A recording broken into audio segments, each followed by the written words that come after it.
right, there we go. Okay, we should be good now. We're going to do this, and that's what I wanted to do. All right, there we go. Hey, Dave, thank you so much for the tip. Actually, I don't think I have my overlay on this, so let's fix that. Again, I've been meaning to do some of these just in the evenings after WTL, but I haven't really. There we go. All right, we got the alerts on top of that one as well. But yeah, Sinistro, you should be able to hear me now. Everyone actually should be able to hear me now. I just figured I'd give you all a raid target. And also, hey, I was kind of excited about this series. I talked to Iba a decent amount because still a little too loud, isn't it? Let's fall down a little more. Because Iba, I talked to him a little bit on several Discords. He keeps trying to call me Dad. And I don't know how I feel about that one.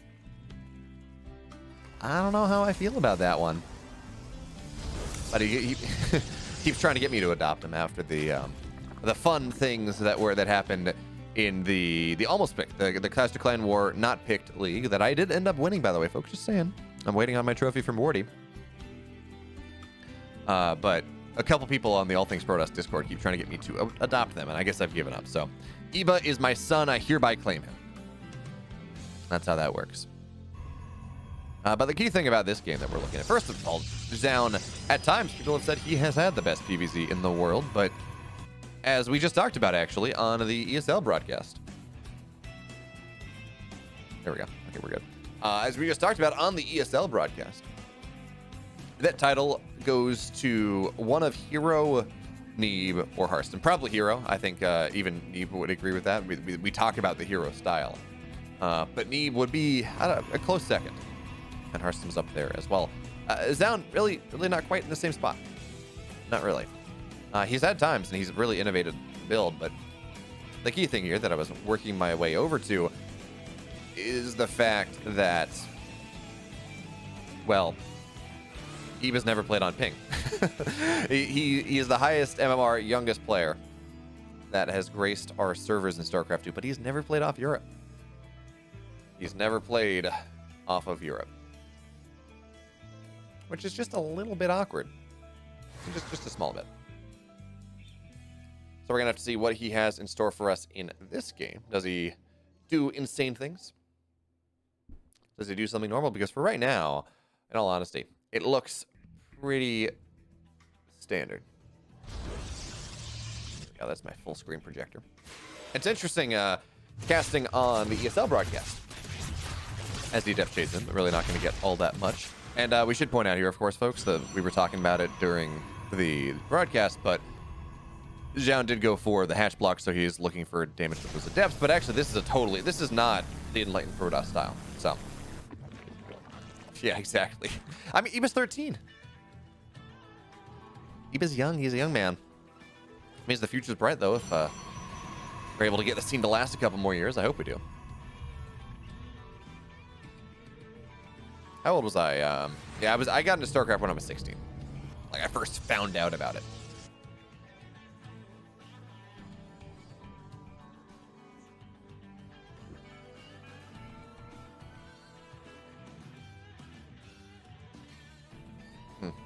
The fun parts about doing ESL days is, well, pretty much, you get, well, your phone explodes, right? Because ESL Twitter is still well followed, and people, you know, like everything and retweet everything, and you're just like, my phone is literally exploding from people commenting on the ESL tweet, or especially when we have the Shopify Rebellion as well.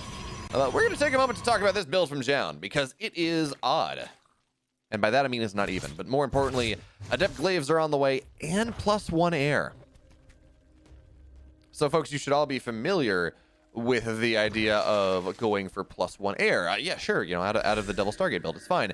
And the idea of Adept Glaives is also something that is maybe not as common as it was, but fairly common. Stargate into Glaives is a powerful time, and actually feels a little bit more powerful now, because there's no longer the assumption that the Protoss is just going to go into, well, really no longer the assumption that a Queen Walk is possible.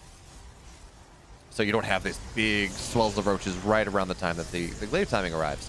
But going +1 and Glaives.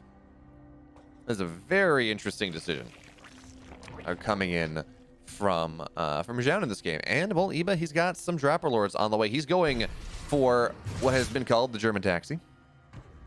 What has been called, really, the German Taxi. was what it is.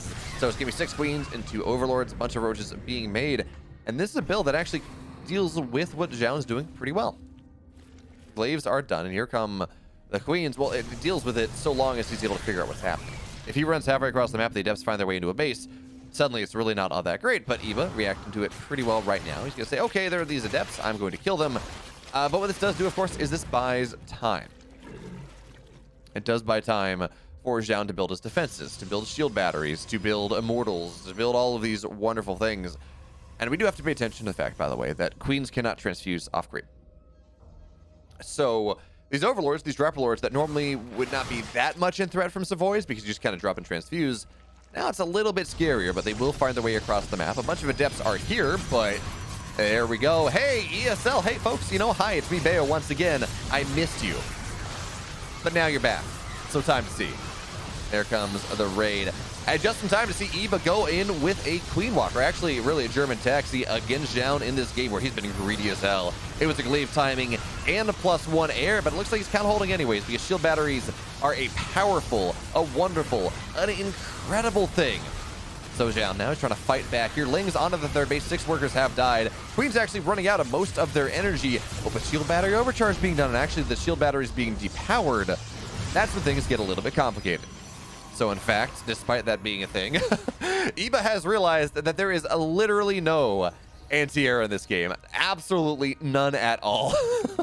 So he's gonna do the Queen draw. We saw Cyril do this to Classic in Katowice, where he, no, it was Nidus on that one, but he did Queen Aggression, and then he just Nidus Queens to the main base for Queen Harass, and it got like 20 workers. It does need more snack cats. You're right, Cruxel. No, not late birthdays, early birthdays, Kabuki. Folks, I hope you're enjoying my early birthday stream because my birthday is tomorrow. And also in general, hello everyone from ESL Broadcast. I hope you were not there just for Steadfast, and we're hoping for him. Well, I'm sorry. It's me now. I'm here. And this is just a casual WTL broadcast. These matches happened this morning.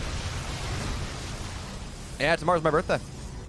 I got to cast the second to last day of ESL, of DreamHack Valencia online component for my birthday, for my early birthday. And I cannot think of a better birthday. I cannot think of a better birthday present because we got some insane games. Disc versus Astrea was an absolute banger. Clem versus Arstem was less so, but there's some cool ideas. You know, it's fine.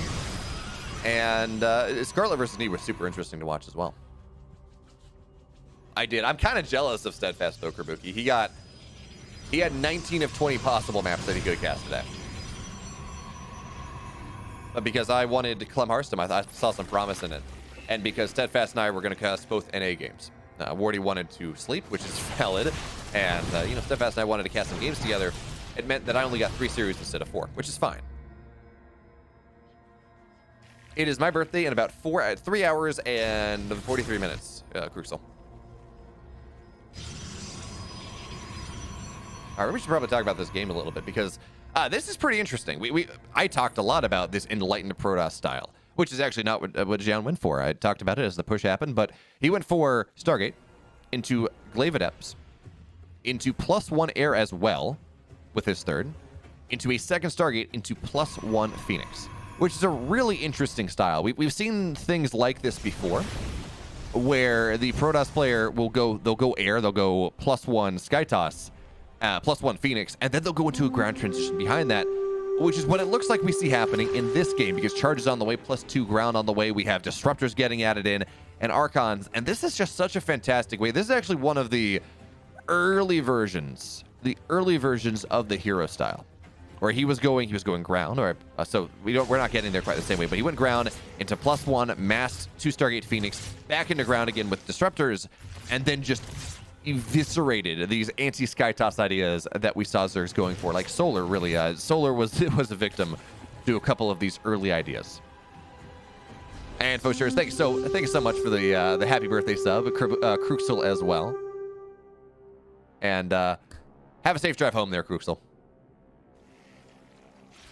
All right, so now Phoenix are on the map, but we do have a fleet beacon on the way. So Zoun is not content to stop here on Phoenix ground toss. He will be moving into carriers and Tempest. Most likely, this is not going to be for anti-pulse crystals. I cannot imagine.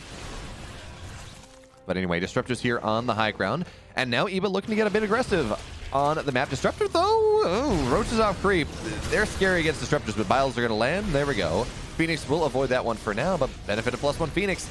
It does mean that, well, these Overlords, they do fall down just a little bit quickly, which is, of course, the goal. Although Eba finds himself just about max that supply block. Not as important as it otherwise would be. But I didn't see whether we saw it. There we go. Hey, lift up some pains. It's going to work out here. Hey, Lightness, thank you so much for the sub. Lift up the pains. It's going to be fine. The Stasis Trap is going to get triggered here by a random marauding Ling. It's a good time. This is a scary army from Eba. Yeah, the transition from carriers is coming. It's not here just yet. And that is a significant amount of Banes. The Phoenix are going to try to lift some of these Ravagers, but not really going to be all that much. And now we need to ask ourselves, can Eba find his way up the ramp? Because this is Glittering Ashes, and you do not kill a 4-base opponent. Really, it does feel like, for the most part, you got to get to 5. So Stasis Traps all over the place, doing a fantastic job here. Adept Glaives maybe trying to find some value in this game, and looks like at least they're going to force Eva's entire army back home. That's a bit of an F2A move, but you know, it does mean that he doesn't lose anything. But again, we do not have Infestation Pit just yet. The late game transition not really there just yet. And that means that once these carriers are out, and a couple of them are out now, I don't really see the number just yet. Daniel Lazo, ESL Open Cup is happening today. I know Steadfast is covering. We're going to have to see if I'm willing to cover after I do WTL for a couple hours. I will have to eat at some point. That's kind of important, you know. I'll see if how my voice holds. But yes, ESL Open Cup Korea is happening today. But look at this flank coming on in from Eba from every side. Disruptor shot, though. Good split there from Eba. He will be okay for right now. But here come the Banelings rolling on in. The question we ask, though, doesn't even matter if the ground toss dies, because these carriers, especially with a Phoenix as well, nothing is really contesting them. We have Corruptors on the way just now. Hive halfway done. But again, the question is whether Eba will be able to sustain the damage. And I think it's 160 supply on the Chinese interface that just is pursed as swearing. Oh, I didn't realize. Yeah, we got a hype train too. Thank you so much, everyone. The rare hype train on the Bayo channel. We will absolutely take it. Unfortunately, these Corruptors, they spawn from a bunch of different spots. So the carriers will be able to just kill this base. And +1 Phoenix, you know, they can fight 1 or 2 Corruptors here or there. They're going to be fine. But Zoun realizes that, okay, you know what? I took a fantastic fight. I knocked a base down. Time for me to recall back home to the safety of my shield batteries, safety of my zealots, which really are only useful for the ground, and eventually for Storm, for +2 air, for all of these wonderful things, and really just to get more carriers on the field, because carriers are slow boys, and they don't run across the map all that quickly. Hope you're enjoying your pizza, Foshers, or Echo Soldier. I thought you said mom, and usually it's only Foshers that refers to me as a member of their family. So I do apologize, Echo Soldier, but I'm glad you're enjoying your pizza. I kind of want pizza. Here's the question, chat. Have I earned a pizza after today? Have my cast today, have they earned me going out and getting a pizza?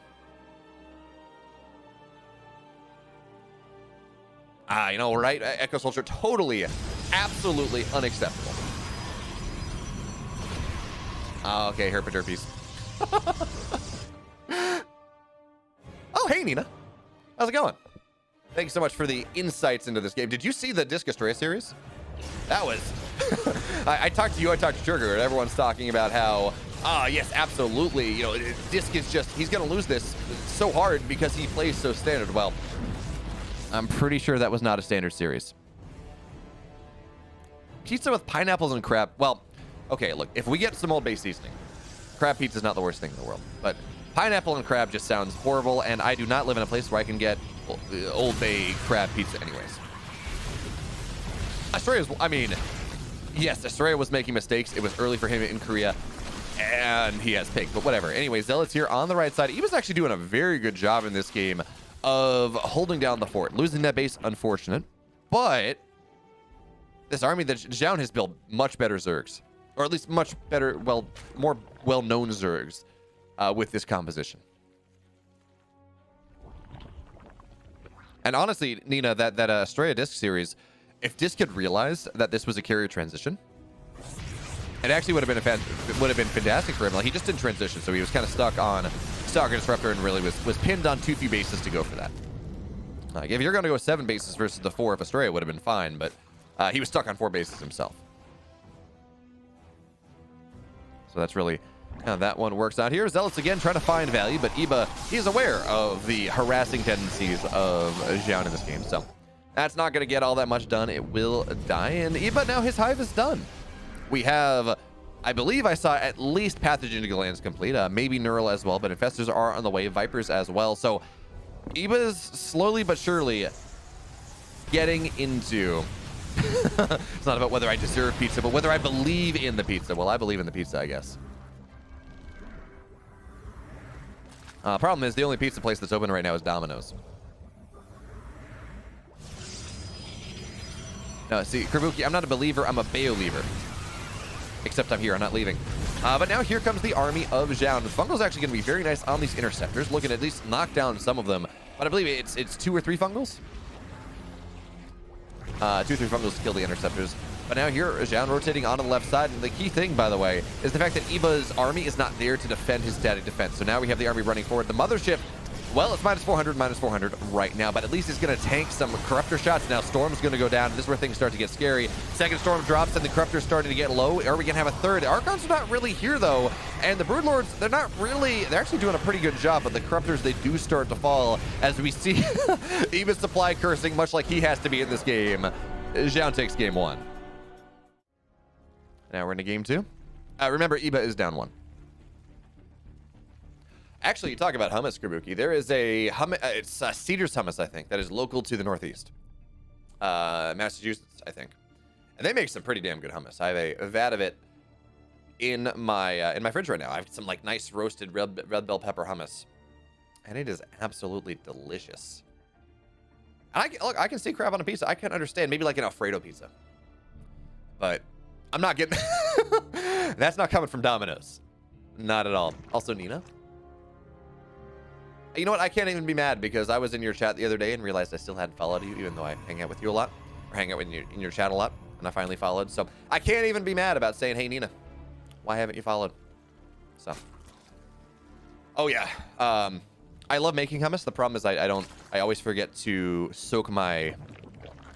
I always forget to soak my chickpeas. I have a whole jar of them right now, but normally I forget. Yeah, no, Echo Soldier, we got raided by ESL. I decided that I was not ready, or that I was not ready for the cat. I only got 3 series today. Steadfast got 4, so I figured, you know what? WTL. I want to see what Iba has in store for us, because, again, he's probably one of the most promising players. It is the raw sex appeal of Bayo Kabuki, absolutely. Well, so for sure, you just put him in like an instant bot then? Actually, wait a minute. You know, this is I'm not banned from doing this. Let's put my webcam up. That's allowed.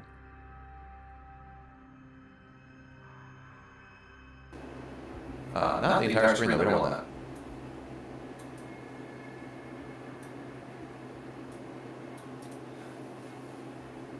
But no more green screen needs. Green screen is now up. Okay. Wait, you put just dry chickpeas? You just put dry chickpeas? No, are you getting chickpeas from a can, or are you getting dry chickpeas? Wait, what? Oh. Oh, that's unfortunate. My webcam... I forgot that my webcam actually makes sound. Because... yeah, I turned that off. I'm sorry, folks. I just lost probably 500 viewers right there.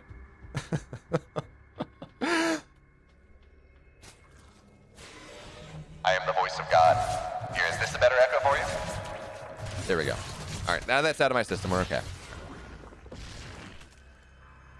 But what happens in this game? We saw... we saw... who was it? We saw Neeb actually go for some pretty heavy Charizard Archon, Charizard Immortal, really, pressure on this map. It didn't work out for him at all because Nina just decided she was going to go all in as well. But there's room for this to happen. Can I do my voices to Morgan? No, I don't. The only voice I got is I'm Frodo. So I have a Smeagol voice. Sometimes I wear the ring too long and it goes a little. Oh man, I tried to go into it immediately and I just failed.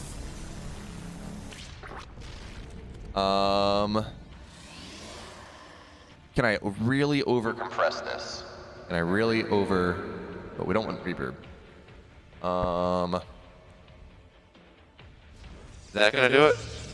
Kind of. I mean, this is maybe a little. I don't know. It's not working. Sorry, folks. I don't have it set up to do like your nice, really over compressed radio voice. But now here comes the void from Zoun once again because he is convinced that Stargate is the way you play PvZ. I'm not convinced. I think the style that Hero and Neve are playing is much better.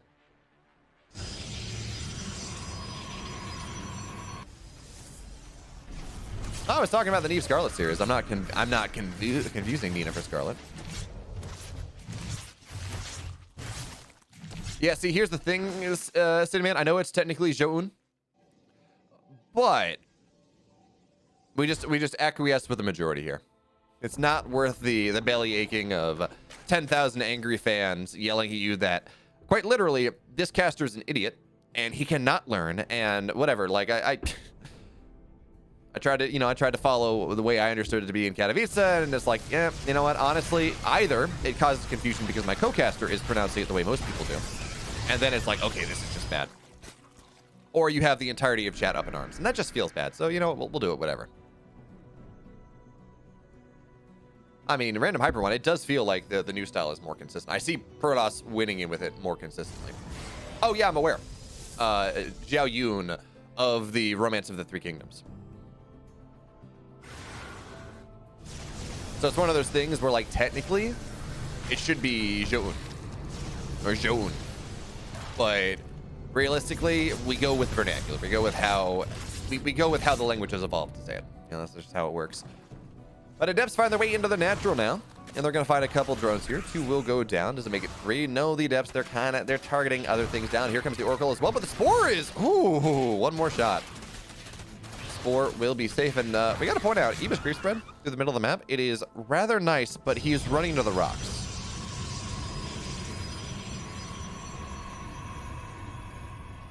How would I pronounce your name though? Echo Soltrier. Figured it out. Soldy Threer. Sorry, there we go. Hey, Cabot Kabul, thank you so much. Yes, today was my last day of the entire DreamHack event. I'm not in Valencia, unless something crazy happens, which I highly doubt. And even then, I think there are other people ahead of me. But I will be back for an unannounced tournament this summer, at least the online component of that, and I'm hopefully be back for Atlanta.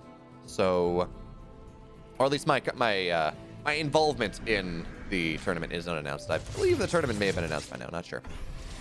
But again, third Stargate on the way. Zoun adding in the fleet beacon as well.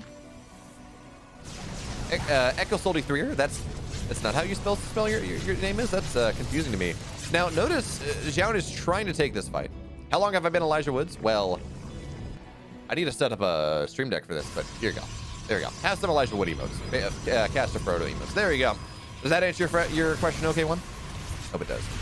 But again, Eva getting aggressive here, bringing the Overlords on forward, pooping that creep so the Queens can spit their love juice into their opponent.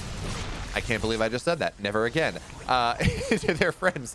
But here come the Queens, active on the map, moving a little bit forward. There are a lot of cannons here. And while plus one air is actually done.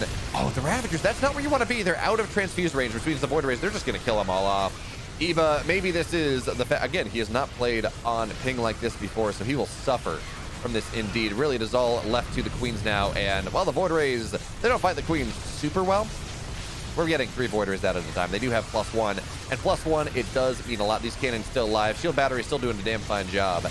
And if you look at the army supply, it's just about equal, which in this game where there are Ravagers and Roaches, really not that ideal. That being said, Void Rays are starting to get a little low, and the Queens are still here. We still have, what is it, 6 of them More are slowly waddling their way on the creep onto the other side of the map, so maybe there is something where Eva's going to be able to punch on through here. But the Void Rays finding the angle where not enough queens can transfuse, not enough queens can fight, and with, of course, with Void Ray speed as well, he's able to find those angles so much easier. So yeah, a couple Void Rays have fallen, but we're seeing only 5 workers go down. The queens now starting to fall in earnest. More and more stack defense popping up here, and this is just not really working out all that well for Eva. And for a moment, it did look like he was going to be able to punch through, with the queen still staying alive. But then all the queens, like a flick of a switch, they all run out of energy.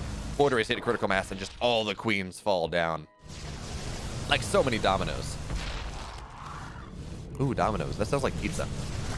But now, again, the Void Rays are going to find the queens. Not a lot of energy on these queens, actually. A little bit of harass on the 4th base.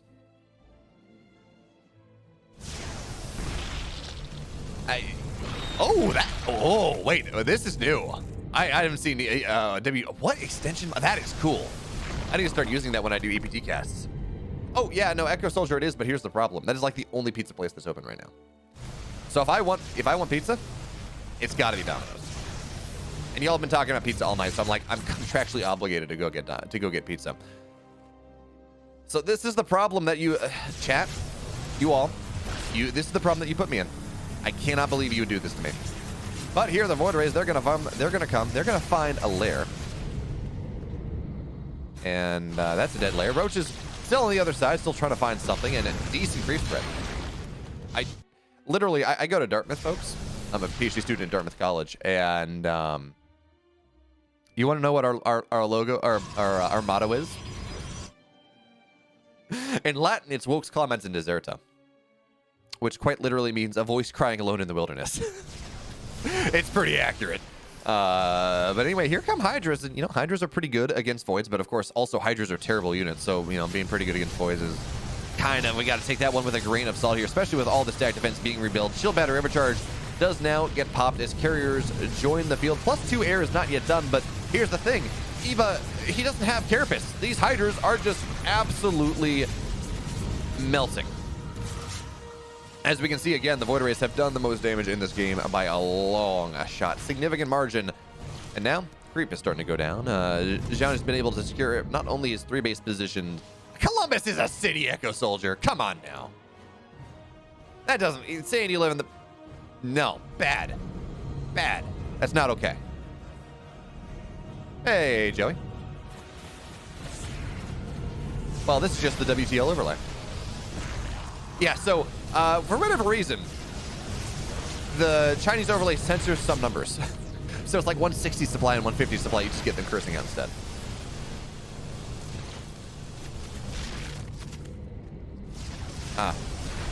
Is Paradox like Finland?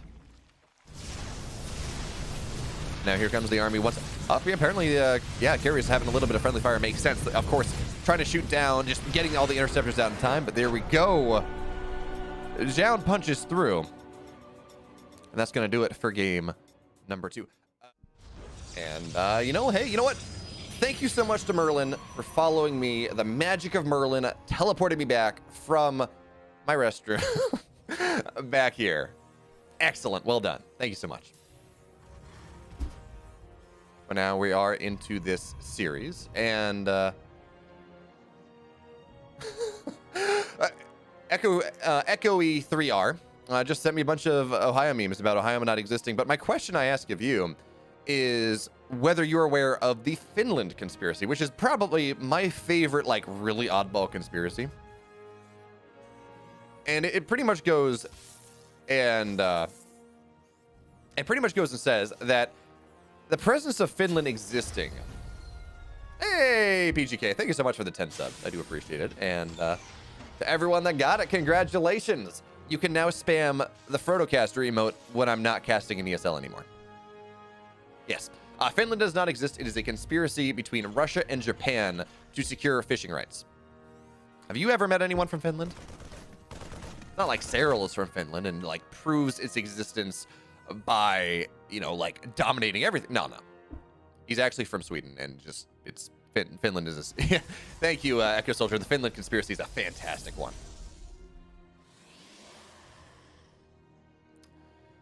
Where are we going going to this game. Actually, I haven't had a chance to cast a lot of PvT recently. No, you're right. I'm really sorry, folks. I spent the summer in Texas last year. My partner, a wonderful girlfriend, Claire, she lives in Texas.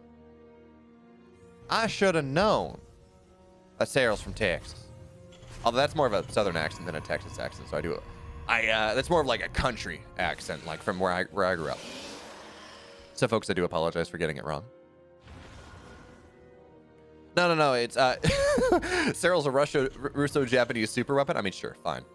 Botvinnik, though, he's going for some nice, wonderful, exciting Hellion drops coming out in this game. The question is whether Astrea is going to be able to figure it out. And folks, we gotta give a shout out to Astrea here. He's playing in the WTL. Just 10 minutes, an hour after dispatching disc. It's not like we're watching these replays from this morning. Dave Testa, you want that one? You gotta go find Chicken Man. I am not a yeehar. Disc is Quebecois, indeed. I live pretty close to Quebec now.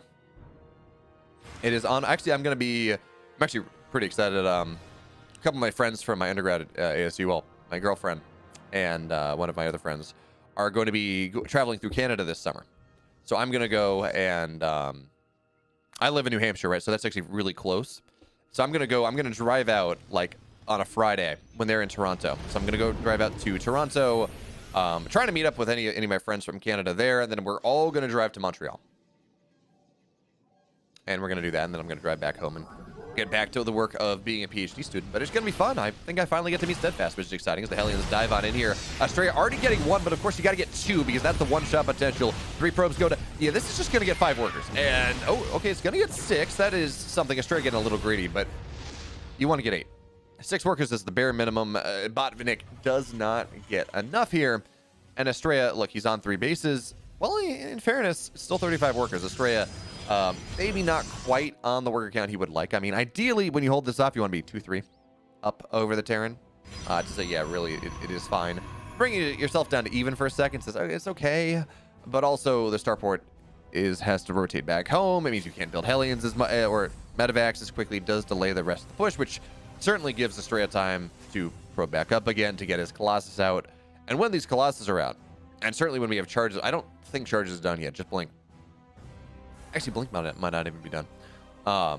Once we have the charge slots, it really does become difficult for this 3-1-1 tank push to really get much of anything. So I would not be surprised to see Botvinnik go for like a 6-minute third. Just go a little bit quicker there, commit less to the pressure.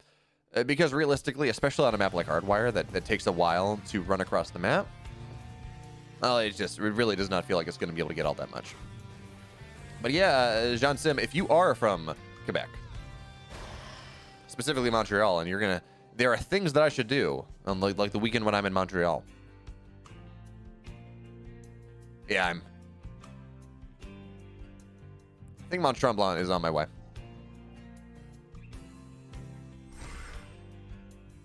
So, I'm looking forward to it. It's going to be a good time. When I was younger, so I grew up in Virginia, and when I was much younger, my dad and my parents, my mom, had this plan that we were going to go road trip up to Quebec one summer, like for a vacation, and that was right. I think the plan was like right before Katrina. So then Katrina happened and gas hit $4 a gallon, which was back in like 08, 2010, something like that. At which point, $4 a gallon was a lot closer to what we're at now, like $6 a gallon. Or where I live, we're not that bad just yet. We're like $4.75, which is still horrible. But we're like, we drove a big SUV at the time, and it was like, yeah, no, we're not driving 800 miles on a like 15 gallon or 15 mile a gallon tank. It's not really worthwhile.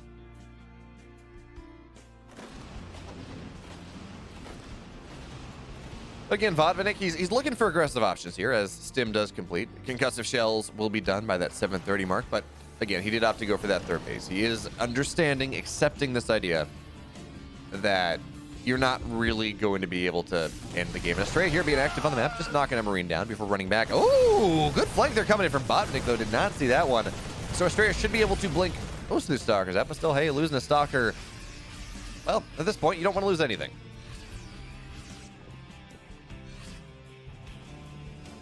Also, folks, if there's a... Well, I also talk about travel, as we have this push from Botvinnik traveling across the map. You like that transition? Glad you do. I'll be down in Atlanta for DreamHack Atlanta. I mean, I don't know if I'm being invited or not. This is my first time on the mainstream. Okay, hiking Mont Tremblant.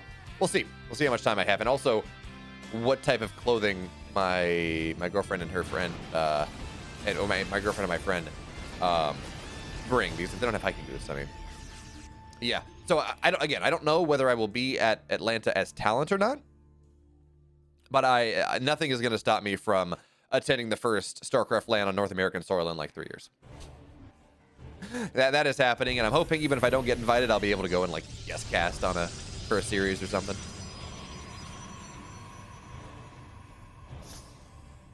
So, I'll see a lot of you at DreamHack Atlanta at the end of the year. And if we do, as I actually hold that thought, because we got a push coming in here. That is 4 tanks, and the Zealots are mostly going down, but Colossus are firing strong. 2 tanks. They're now Colossus actually killing tanks is a little bit weird, but this round for Botvinnik is pretty damn terrifying. The Archons out there hallucinated, and they're tanking so much. This micro from Astrea, the Colossus, they're just pretty much untouched. Now Botvinnik trying to dive on in, but this push, yeah, resets the tech of Astrea, but it does all go down. And Astrea kind of got a big bang. 1,000 minerals, 500 gas, although that's getting spent a little bit. So he's building more Colossus on the field. Hello there, X-Denny. Oh, okay. Yeah. There's a biodome in southern Arizona as well that they used to prep for Mars missions. And that's actually a really cool place to go to, too. I'll have to take a look at that. Now here comes Astrea dropping into the main base. That's a decent amount of Zealots. 10 Zealots in the main as Astrea getting aggressive on the front. Those Zealots are a little bit exposed, but they're going to get good force fields. And honestly, once the energy's done, you don't really care. Astrea doesn't have tech with this army. It is just Charge Lots and Stalkers, but he is ravaging the main base, knocking down, it looks like for the most part, add-ons. By the way, I love... the Chinese death sounds are fantastic. When a Marine dies. I mean, I'm so used to just the standard English death sounds that I didn't know you pronounce dying in Chinese differently, but that's how it goes. Is it open then? Because I know the Olympic Stadium is closed for renovations. That's why DreamHack Montreal didn't exist. Or didn't happen. But yeah, anyways, folks, put close on that thought. If I see you, if someone sees me at Atlanta, please feel free to come up to me. Say hi. I know it's far away, and it's far away. But I might as well take the time to, take a much larger audience than I normally have to say, yes, please, folks, come, say hi. I promise I don't bark. And if you buy me a drink, well, then I definitely don't bark. But yeah, I'm very excited for that one. I'm gonna maybe convince my partner that StarCraft is worth watching. What makes you think I'm under 21, Echo Soldier?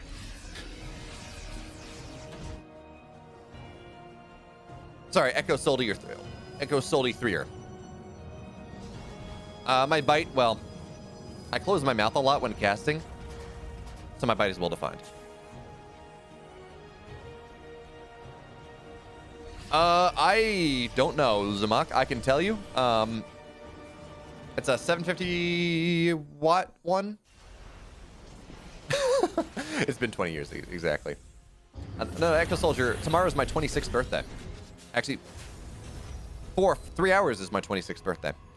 So, wish me happy birthday, folks. Damn it. We could put on Liquid. Is that the official Liquipedia Twitch account? Yeah, yes. I didn't know that existed. Okay, we're changing the title because you know what? Fine. Echo Soldier's accusing me of being a baby. Free birthday WTL cast. There we go. Are you happy now? Are you happy now? There we go. Okay. Astrea finds its way into the third base here, but the Zealots are they're kind of separate from the rest of this army. So 4 workers go down. Botvinnik forcing this out for right now. And look, all power to Botvinnik. He took a great fight outside of Astrea's third to reset the tech, and he's doing a pretty good job of holding on into this game. Yes, I'm turning 12. I'm absolutely turning 21 Echoes, Thor 969, nothing else. I finally get to drink. But okay, Zealots here, they find their way into the main base. We're going to see +2 get denied. That's pretty fantastic. 20 workers as well. And, you know, for a second I was saying, hey, Botvinnik, great job holding on against the might of Astrea. Disruptors are going to be decent. Not really the best shots, but 30 workers have died. The base is starting to burn down here. And Astrea's going to be forced back. Okay. Okay, he's going to be forced back. But even still, that hurt. Botvinnik down on 46 workers, pretty much half the worker count of Astrea. I mean, not quite, and on technicality, I know you all are going to tell me, oh, look, Bale, this caster doesn't know anything. He's so... 35 workers, fine. It's not 40. It's going to be okay. I promise you. I took it off Xini because I've been wearing it all day, and it's nice to let the neck breathe. This is casual casting. If I was actually truly casual casting, I'd find a hoodie and just cinch it really tight full of Vindicta. But now Astrea, he's pushing his way in, but really what he's doing is he's distracting the army of Botvinnik to allow his 37,000 Zealots to kill this base off pretty damn quickly, because 3-2 Zealots, they don't take any prisoners. But the Vikings are here, and well, they're going to be able to force the Colossus back for a little bit. Stocks blink forward, though, and a couple of medevacs, they do fall. Thank you, Fontax. But here comes the... honestly, this is a decent flank here from Botvinnik, but we got to remember, while army supplies are somewhat decent and upgrades are not horrible, he's down 2. He has no economy. He lost the planetary. Third base is flashing. His natural is flashing. He has to win this fight right here, right now. But, oh, a bit of a move command there. Now Botvinnik tries to move in, but it does not matter because Disruptors, those balls, as Steadfast said, they are literally 3 kilometers wide canonically. And we saw that happen in that game. And Astrea, he moves Alpha X to 3-0. So we ask ourselves, Echo Soldier, you're telling me you like big balls, you cannot lie? See, this is why specifically, this is why we subscribe to Pig, so I can do this. Where is it? Where is Pig? Oh no, shoot! My gift subscription to Pig expired. Oh no! I can't do that. I can't make the memes anymore.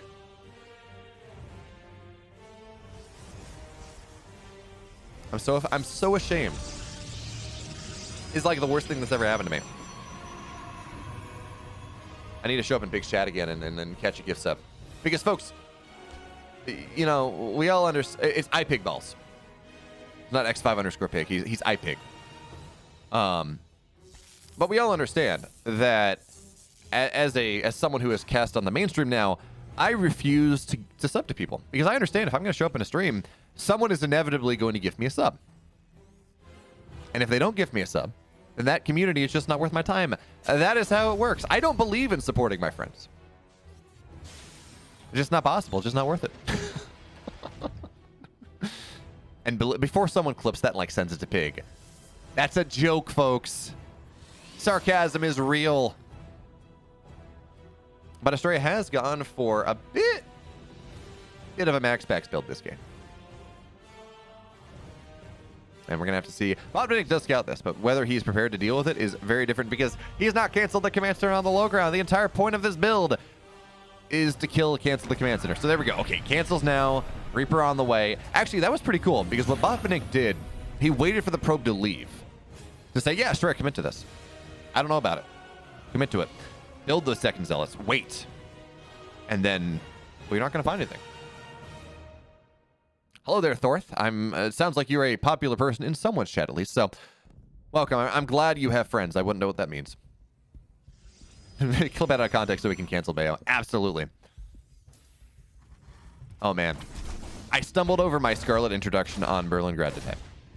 And I felt so bad because I'm like, oh, no, this is just going to mess up Twitch chat for a while. Like, not intentional. But, no, I was trying to make some offsides hockey joke, and I just got caught in my own words. But anyway, now the Reaper here on the other side because there is a gateway Astrea's gateway is on Botvinnik's side of the map, and more importantly, no adepts, I don't believe. No stalkers have been made. Well, there's a stalker now, but it's on the other side of the map. Yeah, it's going to force a recall. There we go. That is absolutely what that's going to do. So great response here from Botvinnik. He kind of forced Astrea to commit by not hiding that he was canceling the command center until the last second, and then getting the Reaper across. Well, that does it. I mean, that is a fantastic move. It now means that Astrea takes a little bit of worker damage. The pressure got nothing done. Another stalker's going to be made, and actually, this is kind of cool to see Astrea just consistently building these. There's a variant. Hey, James, thank you. I do try. I do my level best. And it's funny. I was trying to figure out what I was going to do for my birthday. I have a meeting tomorrow at like 4:30. And I know I will be watching the final day of DreamHack and shit posting in chat. But it will not be me that's man, I wish it was. The prospect of a Clem Rainer finals, I would love to cast that, but it will be, I believe, Fear Dragon and Rotterdam, or not, sorry, Fear Dragon and Cats cast tomorrow. And I'm very jealous of them. But they're going to do a great job, and I'm excited to watch them cast anyway. So I knew I was going to be watching StarCraft all day, because what better way to spend your birthday than watching StarCraft? But I didn't know what I was going to do after that. Like, do I do a birthday stream? I'm going to go visit as a couple stalkers go down here. Cyclone, Astrea, a little bit quick on the chase on that one. And now he's going to be able to cancel this gateway as well. Get another stalker for his troubles. Game 1, Astrea kind of dominated the map, but man, this game too. Botvinnik is doing such a good job of punishing Astrea for his lack of knowledge. Okay, there we go. The pylon does go down. I was like, okay, do I do a birthday stream? Eventually, I'm going to go fly out to Dallas, or fly out to Texas to spend some time with my partner because it is my birthday. And originally, the plan was for me to do that like this weekend. But then the DreamHack dates got released. And even before I was invited, I said, you know what? I want to clear my schedule. I don't know what happens. I want to make sure I'm available. And it turns out I was asked to cast on the second to last day of DreamHack. And yes, please. I will delay it. I will delay a trip for that. Absolutely. Hello there, Rextor. Hope you're enjoying the pre-birthday WTL stream from this morning. Where's it? Yeah, so originally I should have been in Texas right now, but I'm not. Thank you, Real Looker Dooker. It's kind of funny though, kind of like doing the debrief in front of 1,300 people, but I've cast a lot with Steadfast. I've cast so slid into my DMs. Oh no, hey Coder Pause, thank you so much for the Prime sub. As the stalkers, they're looking to blink in, but there's a tank there. There are Marines there. You don't really want to do that one. Where was I going with this? I lost my train of thought. Oh yeah, debriefing. I have cast so many hours with Steadfast. We did this thing called the Corporate Esports Association for like 4 hours on Saturdays, every Saturday for like 2/3 of the last 2 years. And so we ground out really not good StarCraft. Like it's fun, but it's the spiritual successor of the corporate or of the after hours StarCraft or after hours gaming league HDL. So it's diamonds and master players and platinums and whatever. But we did this for a solid 2 years. And Thor, thank you so much for the sub. Oh, Rextor gifting a sub. Thank you so much, Rextor, for the gifted sub there. And yes, Rextor, no delay. But anyway, so we've really, more than anyone, I mean, StarCraft doesn't have duos, but if anyone is a duo, it is Steadfast 9, because we've put in probably 200 hours, maybe more over the last 4 times 30, like 240 hours maybe, casting StarCraft together. So it was very, like, I aspire to hit that level of comfort with everyone else, with Wardy and with Cats and with Rotterdam, but it was so obvious to me. There's like the chemistry difference between casting with Wardy for that first series. It wasn't bad. I don't think we cast that poorly. And then I sat in and I settled down with Steadfast for Disc Astrea, and just like, okay, well, we know each other well enough that everything just flows a little better.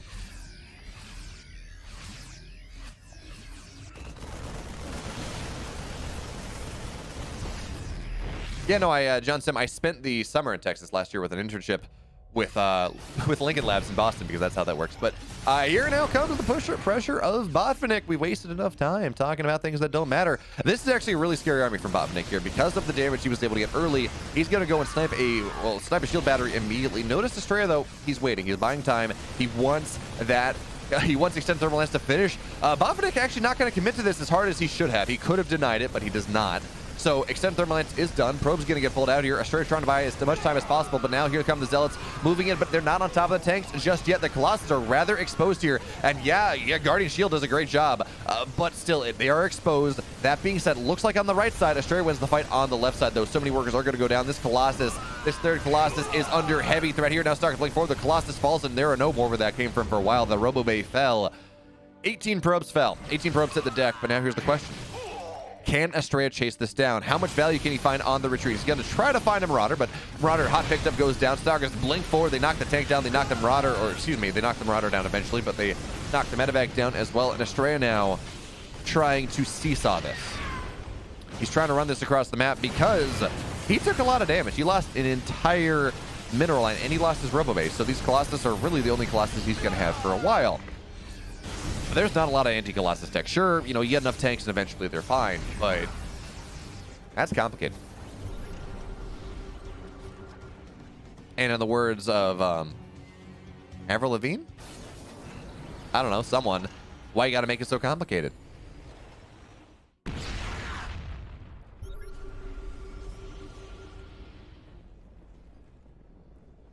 Now Botvinnik looks like he is content. He's gonna be able to take his third once again. And we gotta point out, it is 9 minutes and 45 seconds into this game. Botvinnik only just now taking his third, and even more importantly, consequentially, it's not an orbital just yet. So we did not build the orbital before floating it over, which is a problem, because while we say, yeah, Astrea, he was on equal worker count. That's a problem. It's only double mule. It's only double scan. We don't have that significant economic lead from a Terran and a Protoss having the same probe count, just because, again, mules are worth about 4 SCVs.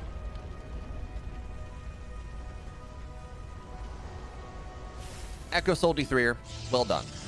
Good job scouting on the proxy void race. So proud of you, Boo. Well done.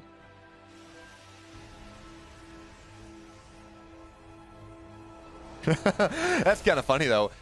The tank friendly fire stat is actually useful. Echo Soul D3er, exactly. But seeing stem count as friendly fire, it kind of makes that not all that useful, right? It's like, yes, I've done so much damage. But then maybe it's useful to have a healing stat. Maybe just for Terrans. I don't know.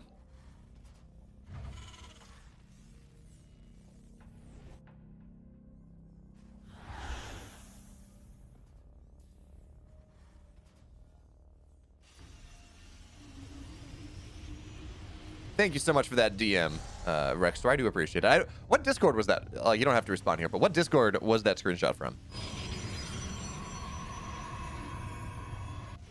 Also, folks, my time here with DreamHack for this season is done, but I really do hope you enjoyed the green screen memes I was subjecting you all to. I don't know how I feel about the I need to eat the snack cat meme. I think that was specifically put there to by production to victimize Zombie Grub. But, hope you enjoyed the rest of them, the big game and Showtime and disruptors popping up and stealing people's rooms and all that fun stuff. We had a good time, and of course, the flags for Neve and Scarlet. I thought that was fun. Hope you all enjoyed that as well. Ooh, hey, War Prism is gonna get found out though. So the Zealots are gonna be fine, but the War Prism is gonna have to run back home. Actually, it looks like Astrea trying to save it here. Stalkers blink in, War Prism falls, but they trade a Viking. At the very least, you get something back. And look at this. Astrea going for warp. That always confuses me. The upgrades are so similar. But looks like Astrea going for warp prism speed this game. Yeah, again, well, Rexter, we've been over this though. I refuse to sub to other people in the StarCraft community. I trust in their communities to gift subs to me. Specifically when I'm about to predict who's going to win a series and their player is playing. Because I respect bribes. Actually, in general, folks, if you want me to predict that your favorite player is going to win a game of StarCraft, or he's going to win a series when I'm on the main stream or on the B stream or whatever. If you give me a sub, I'll make that prediction. These are how the sub bribes work. It's all good. But Botvinnik, he's got to drop on the left side. We're gonna have to see whether Astrea is going to be prepared to deal with it. Actually, Astrea's army is on the middle of the map here, so it's just going to be some Zealot warpins, and there's actually not a lot of room for Astrea to really warp too many Zealots, and it really will be defense by attrition because Astrea's maxed out. That or recall a run back over, but it doesn't look like that's what Astrea's going for, as Mr. Gateway Man on the left side is going to find lots of value here, but ooh, here comes Botvinnik. He's going to try to find his way in. Oh, decent disruptor shots, but he does trade a couple in the exchange, but still though. He absolutely breaks all the defense at the third base. 4 tanks, who cares? We got Zealots. That's going to be fine. SCV is getting pulled. XCV is actually fighting, and that means 17 SCVs are going to go down into the natural as well.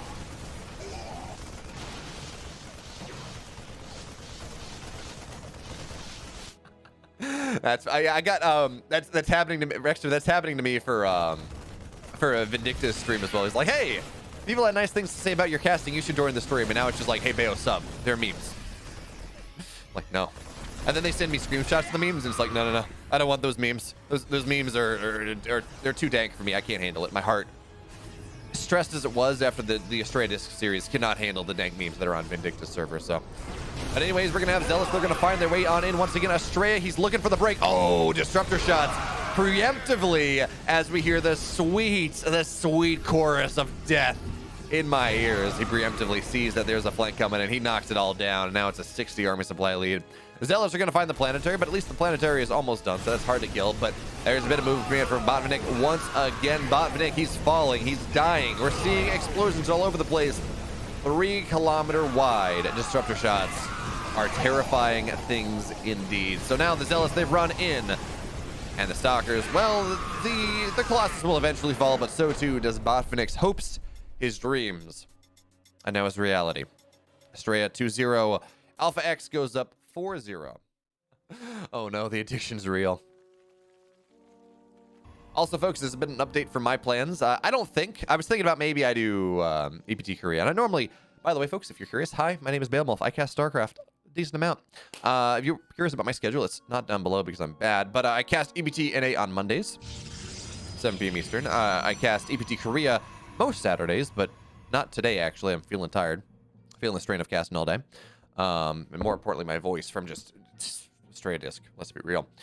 So I'm going to do both series from WTL pretty much until EPT Korea starts. Then we're gonna head on over to we're gonna send you all on over to Steadfast's channel so you can enjoy that one. But I also do I have a show match series that is called the Bayo Bash that is starting up every Tuesday. It's either best of 7 all maps played or best of 9, like a $50 prize pool. We had Ratata versus Vindicta last week. We're gonna have to figure out who I'm gonna have for this week. And on the docket, it's not ready just yet, but I have a pretty cool like clan war, like schoolyard clan war idea that I'm not sure if I'm gonna do it with just Steadfast. If I'm gonna do something where I like invite a different caster, like the Beat Bobby Flay idea. But the theory is every Sunday at like, I don't know, 4 p.m. Eastern, we're gonna say, hey, pros, sign up. We'll pick your schoolyard style. Steadfast and I or whatever. I don't know if it's gonna be with Steadfast or however it's gonna go. We're gonna pick you back and forth. We're gonna pick 4 best of 3s. With ideally, I have 50% of the funding for this secured right now. Is this real RagnaroK?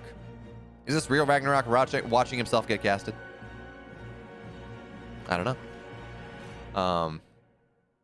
Well, the names are spelled different, so probably not. And so, again, the plan is 4 best of 3s, back and forth, or back and forth.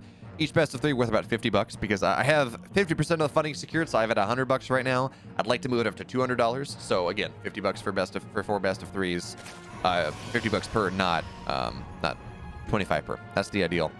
And then maybe Matcherino money, Matcherino codes for the ace match. That's the goal. That'll be happening on Sundays once I get it fully ready. I don't know what to call it though. I don't know. Schoolyard Clan War just seems a little lacking. If you got an idea, if you in chat, you made it to Diamond once. Well, yeah. Look, Diamond at points has been what, top 8%. At points is also like top 20%. I guess that's when they added like the striations to Diamond.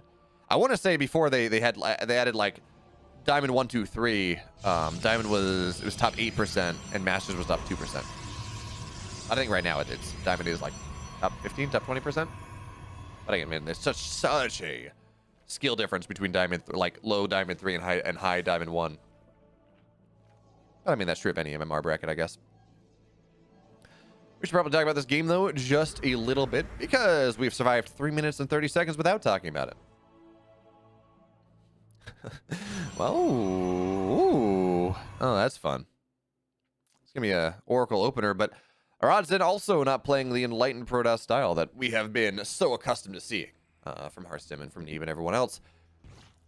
It's going to be some Phoenix. Some Phoenix play coming out from the man. There's a lot of Lings on the other side. RagnaroK is going to cancel this third base.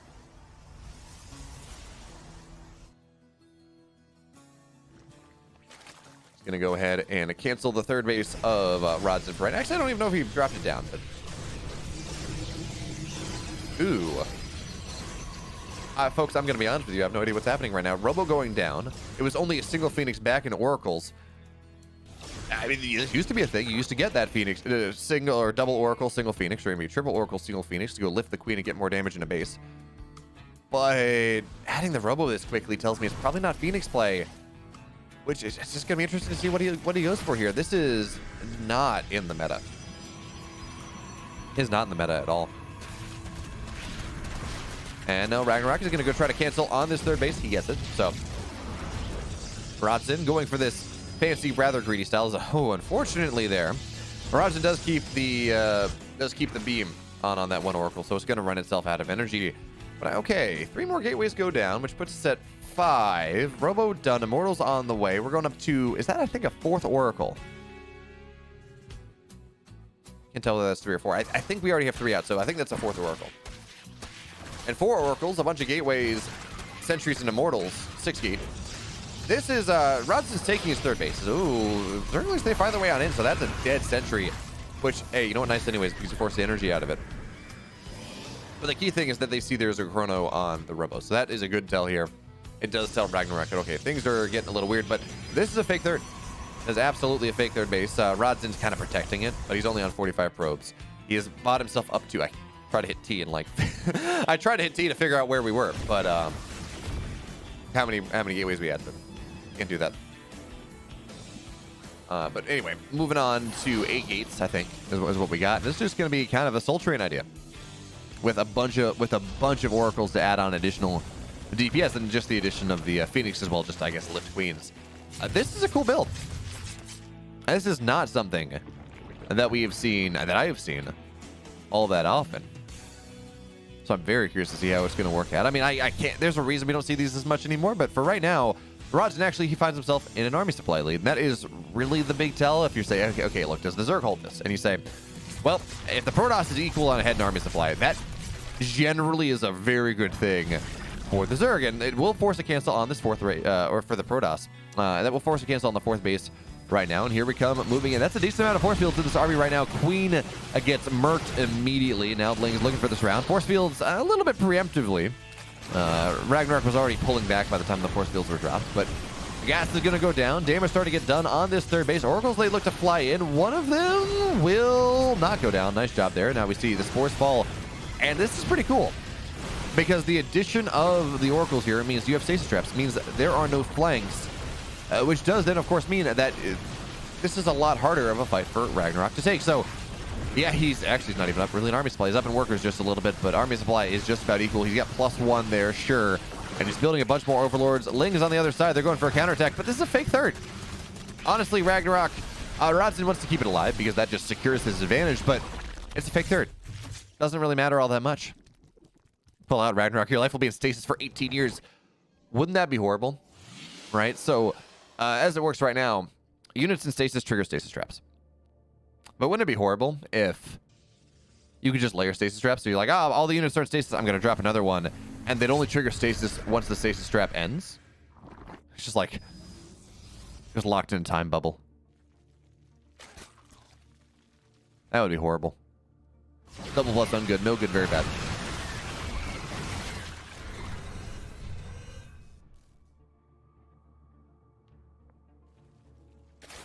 But it seems like Rodzyn, for the most part, is now content with the damage that he found. He's sitting here on 3 oracles, lifting the queen for really no avail. But oh, queen's on the left side. Are gonna get any of these oracles? They get one, but good lift there does allow for a little bit more oracle power. But of course, the Phoenix dies as well. Really not the best trade there.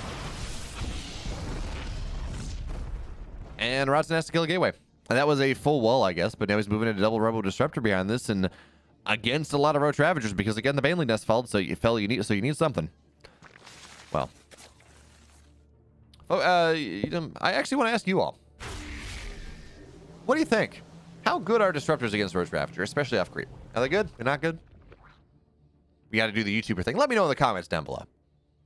Although, really, it's the comments to the left. Or the right, I guess, if you're looking at me.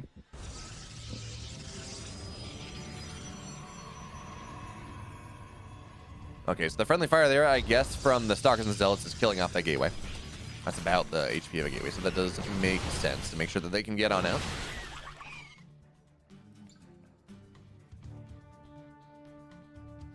People are yeah, exactly, Thorin. I don't know. We just got 1,000 viewers and none of them are actively watching. They just kind of followed the raid and they said, I figure I'm turning off. Okay, it's gonna be fine.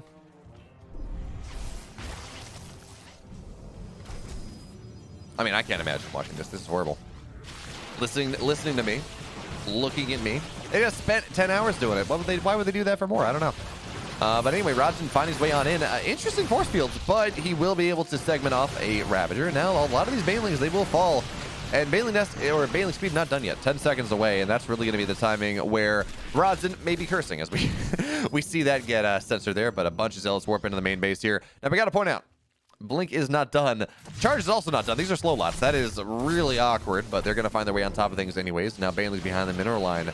RagnaroK had to rotate a lot of his army over to deal with that, to deal with the pressure. So, this buys Rodzyn plenty of time. He's going to try to knock down the third base. Now, here come the Banelings rolling in, but that's what the Disruptors are for. They zone it out. The fourth base will now fall. Banelings, they get a couple connections, but we got to remember, Banelings, unless you get a lot of them connecting, are just objectively horrible. They're so bad against Stalkers. It's like, it's six Banes to kill a Ghost. I forget what the number is. It's like 7 Banes for a Stalker. They're just so bad. Now, of course, if you get them in the middle, and then you just do the splash damage and you get all these clump Stalkers, okay, sure, fine. But if you just kind of tickle the edges, which is what happened there, it is a bit of a problem. But RagnaroK, his supply is still okay. He has a 4th base on the left side, so I guess he lost his 5th. And he is moving to the next level of tech. He has a Hive on the way, and he is taking a lot of damage. Don't get me wrong. This is a pretty cool build from Rodzyn. Kind of a macro all-in, and now he's going for... Long have we had these 2 Disruptor, 2 Colossus all-ins? Well, this is 2 Colossus and something like, what are we at, like 5, 6 Disruptors? Now, we got to point out, though, Extended Thermal Lance is not done, so it's going to be a lot harder for the Colossus to really get too much damage. Disruptor Shot's going to go off, though. Not really getting a lot of base for now, but Bull's 360 surround. And, hey, the Stage Trap not really getting what he wants, so this is RagnaroK's time here. Can he get it? And it looks like, oh, everything. It just explodes to all hell. But, hey, you know what? Stage Traps all the way. They're going to trigger it all the way back, so... That's a lot of the army there of RagnaroK that does not fall. The Colossus look like they will still die anyways. The Disruptors, they still die anyways. Steadfast Pog. And, well, Rodzyn, he has some great moves in this game. Absolutely did, but Rodzyn meets Stone Age. I don't know that they had a Platinum in the Stone Age, but maybe they'll have a Platinum hero because this army is just totally reset. Now, he's got a bunch of Blink Stalkers, but he actually doesn't have any upgrades. This was very much a 3-base all-in, just a little bit more delayed, maxed out. You get more Disruptors, and there we have it. Cool build. Really cool build there from Rodzyn, but unfortunately he wasn't able to move through. Take the words right out of my mouth, so like that's well, good timing there. Good timing. I'm pretty sure Steadfast just exists like...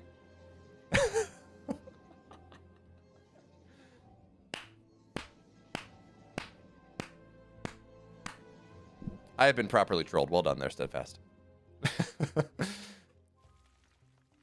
Look, you've just been trolling me today. Like, your job, like, I view the job of a co-caster is to try to break their co-caster over the course of a broadcast. And I think we certainly broke each other at points today. And now you do this to me. You make me look foolish in front of all 1,143 of my closest friends. We're never working together. We're never working together again. In that tournament that is yet to be named, talent has not yet been announced for. I'm quitting. I'm not doing it anymore. Strictly because of what you did to me right now. And I'm also going to tell the TL that you should not be allowed to cast it either because of how cruel you are to your co-casters. Like, this is ridiculous. Unacceptable.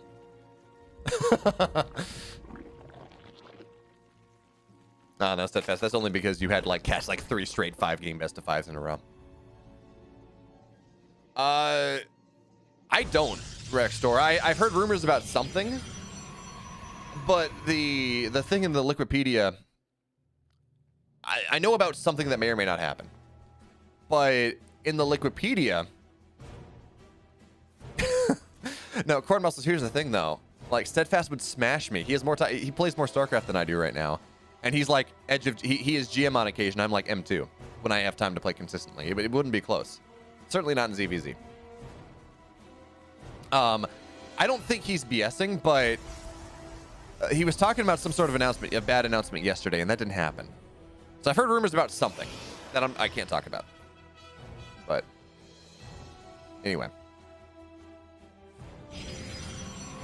Rodzyn, though, is he going to do the weird thing we saw last game? Right? Which was Oracle, Phoenix, Oracle into that interesting blinkless but heavy robo like Soul Train almost 2.5 base pressure into that weird all. It was a cool build. It didn't work because the surround was too good. Hey, look, you know, Rexter, I was not allowed in on a friend DA or a regular NDA for Frost Giant. So I will continue to be salty about that. But what's the meme? I'm pretty sure they have the right people in the right places. Honestly, though, everything I'm hearing behind the scenes is just super. Like, I'm not hearing anything concrete because I'm really excited about Microsoft taking over. Rextor, are you actually in? Were you invited to one of those preview days? So I'm gonna be hella jealous. No, but actually, Uldrick, I'm really excited about Microsoft. Oh no, because here's the thing. All right, first of all, look how much money Microsoft is pumping into AoE4 right now, and into what is, I think we can arguably say, a failed esport. Now they may come back, but their launch was horrible, lack of ladder, bugs, or significant imbalance issues, UX issues, UI issues. Really not what we expect out of a AAA RTS. And again, this is no slight to people that like it. That's just my read on things. And they have multiple $100,000 tournaments just in the start of this year. And they're of course pumping money into AoE 2. They do AoE 3 tournaments and like Age of Mythology tournaments too. So Microsoft is pumping money into that, which really doesn't have nearly as much of a esports scene. Yeah, it was popular enough for the first month because everyone's like, "Ah, new RTS," and then people realize that it really is not good. But the point being, Microsoft is pumping so much money into that, and now they have, you know, the greatest modern RTS until, you know, maybe Frost Giant takes the title. But for right now, regardless of how we feel, and there we go, it's gonna be Charizlot all in. Regardless of how you feel about it, I think regardless of how you feel about StarCraft, this is pretty safe to say this is the greatest modern RTS. You play any other RTS, you're like, wow, this is so good, or StarCraft is so good. But we're going to hit a point where I think we're going to see Microsoft support StarCraft esports because, I mean, StarCraft is like, it is the OG esport, right? That is a jewel to have in your crown, especially as Microsoft tries to move into esports more. And then we're going to have this Frost Giant game, which is hopefully we'll find maybe something about a closed beta. I doubt it. I think we're just going to see theme and maybe some engine stuff, but maybe an alpha. Maybe we start to see some alpha tournaments. I don't know. Start of next year, middle of next year. We're going to have 2, hopefully, top tier RTS scenes, or top tier RTS games with healthy esports scenes. Because from the stuff I hear on the backside, I haven't talked to Frost Giant directly. I'm just hearing, you know, whispers and hopes and dreams. I'm pretty confident about the people that are going to be running Frost Giant esports. And then we have 2 top tier for RTS esports, which is going to be really cool. And that's not something I don't think we've or 2 Blizzard-style Frost Giant esports. I don't think that's something we've ever had. But here comes Rodzyn moving in. This is just a charge Lotto in. And look at that. He's actually trying to find a position here where he can force field out. Well, Zealot out. I guess body block out the Roaches, but they are able to run backwards here. And good morphs there on the Roaches, on the Ravages right now, just saving so much of this HP. But now, okay, so we're going to see the Warp Prism try to find its way in the main. Queens are going to track that down as Zealot's on the left side. They're not going to find much of anything. Queen's not going to down. Do we have a Warpin? Yes, we do. We love Warpins. Yes, we do. But it's not really going to do all that much. Yes, you mean like June 9th Steadfast? Modern RTS Thor 969. Verdor is great for what it is. And it has a fantastic scene. Like, it's going to be really interesting to see. And there we have a GG. Rodzyn didn't quite work for him. And that means Alpha X. They take the clean 6-0. Not bad.